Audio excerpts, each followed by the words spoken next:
ने इन लोगों ने सरों पर उठा रखा है और तारीखी रवायात पर अपने अकीदों की बुनियाद रखते हैं।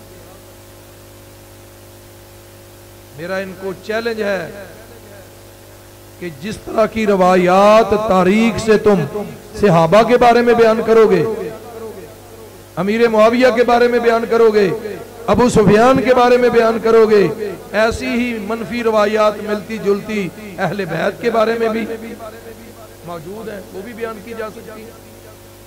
कोई इनकी तरह मुंह फट होगा, गुस्ताख होगा, बेअदब होगा तो वो बयान करना शुरू कर देगा। तारीख पर अपने नजरियात की बुनियाद न रखो। कोई कहता है जी उन्होंने गालियां दी मौला अली को, अहले बैत को गालियां दी, खतीब मुकर्रर किए, तनख्वाहों पर बंदे भर्ती किए कि तुम मिंबर पर अली को गालियां दिया करो। अस्तगफिरुल्लाह,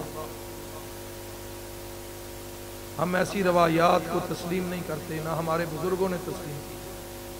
वो आला और बेहतरीन जमाने के लोग हैं, वो अखलाकियात और मुआमलात के आला मकाम पर दर्जे पर फायज हैं, वो पूरी उम्मत के रहनुमा हैं। वो रवायात जिनके सारे रावी, खारजी, राफजी, नासबी, तफसीली, मोतजली, हम ऐसी रवायात को तस्लीम नहीं करते। हमारे लिए कुरान काफी है, हमारे लिए मुस्तफा का फरमान काफी है।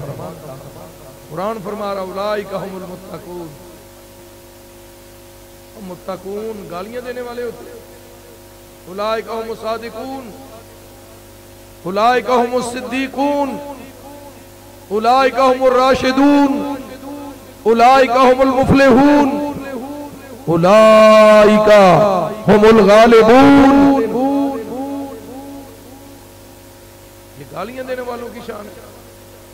बोलिए, ये लोग वो रवायात क्यों नहीं बयान करते जिनमें हजरत अमीर मुआविया रज़ी अल्लाह ताला अन्हु ने मौला अली का कसीदा बयान करने का हुक्म दिया और कसीदा बयान करने वालों को इनाम दिया। फरमाया तुमने अली की शान बयान की है,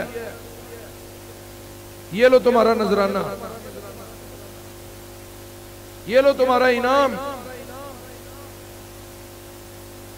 हजरत अमीर मुआविया रज़ी अल्लाह ताला अन्हु ने फरमाया कि अली जिस स्याही से तहरीर लिखते हैं वो स्याही भी